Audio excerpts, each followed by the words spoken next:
ಎಲ್ಲಾ ದೇವರು ಒಂದೇ ನಾಮ ಹಲವು ಅನ್ನತಕ್ಕಂತಹ ಜಾತ್ಯತೀತ ನಿಲುವನ್ನು ಹೇಳಿದಾಗ ಆ ಹುಡುಗನನ್ನ ಥಳಿಸಿ ಮರಕ್ಕೆ ಕಟ್ಟು ಹಾಕಿ ಅವನ ಅಮಾನವೀಯವಾಗಿ ಅವನನ್ನ ಜೀವಂತವಾಗಿ ಸುಡುವಂತಹ ಒಂದು ಕ್ರೌರ್ಯ ನಡೆಯುತ್ತೆ.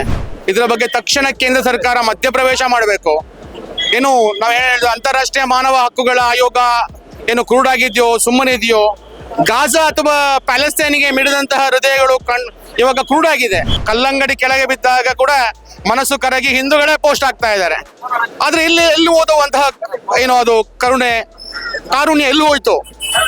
ಜಾತ್ಯತೀತ ಅನ್ಸ್ಕೊಂಡವರೆಲ್ಲ ಬಾಯಿ ಮುಚ್ಕೊಂಡು ಯಾಕೆ ಕೂತಿದ್ದಾರೆ? ಸರ್, ಈಗಾಗಲೇ ಗೊತ್ತಿರುವ ಹಾಗೆ ಬಾಂಗ್ಲಾದಲ್ಲಿ ಹಿಂದೂಗಳ ಮೇಲೆ ನಿರಂತರವಾಗಿ ದೌರ್ಜನ್ಯ ಎಲ್ಲ ನಡೀತಾ ಇದೆ. ಇದನ್ನೆಲ್ಲ ನೋಡುವಾಗ ನಿಮ್ಗೆ ಏನಂತ ಅನಿಸ್ತದೆ?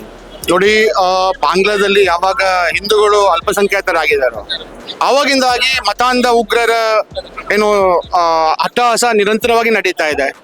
ಹಿಂದೂಗಳ ಮನೆಯ ಮೇಲೆ ದಾಳಿ ಆಗೋದು, ಹಿಂದೂ ಹೆಣ್ಣು ಮಕ್ಕಳ ಮೇಲೆ ಅತ್ಯಾಚಾರ, ಹಿಂದೂಗಳನ್ನ ಬರ್ಬರವಾಗಿ ಹತ್ಯೆ ಮಾಡೋದು, ಹಿಂದೂ ಯುವಕನನ್ನ ಥಳಿಸಿ ಅವನು ಏನ್ ಹೇಳಿದ ಅಂತ ಹೇಳಿದ್ರೆ ಎಲ್ಲಾ ದೇವರು ಒಂದೇ ನಾಮ ಹಲವು ಅನ್ನತಕ್ಕಂತಹ ಜಾತ್ಯತೀತ ನಿಲುವನ್ನು ಹೇಳಿದಾಗ ಆ ಹುಡುಗನನ್ನ ಥಳಿಸಿ ಮರಕ್ಕೆ ಕಟ್ಟು ಹಾಕಿ ಅವನ ಅಮಾನವೀಯವಾಗಿ ಅವನನ್ನ ಜೀವಂತವಾಗಿ ಸುಡುವಂತಹ ಒಂದು ಕ್ರೌರ್ಯ ನಡೆಯುತ್ತೆ. ಉದ್ದೇಶ ಇಷ್ಟೇ, ಅವರ ಉದ್ದೇಶ ಹಿಂದೂಗಳನ್ನ ಕಾಫಿರರನ್ನ ಕೊಲ್ಲುವಂಥದ್ದು.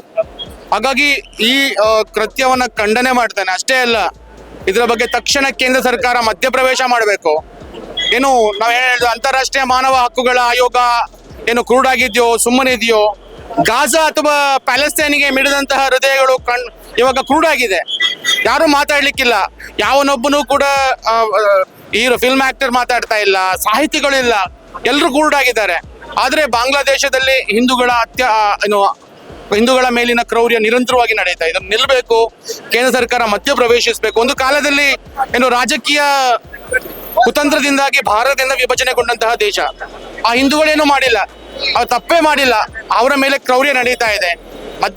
ಕೇಂದ್ರ ಸರ್ಕಾರ ಮಧ್ಯಪ್ರವೇಶ ಮಾಡಿ ತಕ್ಷಣ ಆ ಹಿಂದೂಗಳಿಗೆ ರಕ್ಷಣೆ ಕೊಡುವಂತ ಕೆಲಸವನ್ನ ಮಾಡಬೇಕು. ಅದೇ ಹಿಂದೂಗಳ ಮೇಲೆ ಏನೋ ಈ ತರ ಆದಾಗ ಯಾರೊಬ್ರು ಮಾತಾಡೋದಿಲ್ಲ, ಅಥವಾ ಬೇರೆಯವರ ಬಗ್ಗೆ ಏನಾದ್ರು ಆದಾಗ, ಬೇರೆ ಅನ್ಯ ಧರ್ಮೀಯರ ಮೇಲೆ ಆದಾಗ ತಕ್ಷಣ ಕಲ್ಲಂಗಡಿ ಕೆಳಗೆ ಬಿದ್ದಾಗ ಕೂಡ ಮನಸ್ಸು ಕರಗಿ ಹಿಂದೂಗಳೇ ಪೋಸ್ಟ್ ಆಗ್ತಾ ಇದ್ದಾರೆ.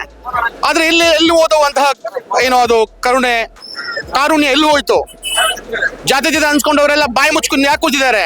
ಇಷ್ಟೇ, ಅವರಿಗೆ ಓಲೈಕೆ ಮುಸಲ್ಮಾನನನ್ನ ಓಲೈಕೆ ಮಾಡ್ಬೇಕಷ್ಟೇ, ಅಷ್ಟೇ ನಡೀತಾ ಇದೆ.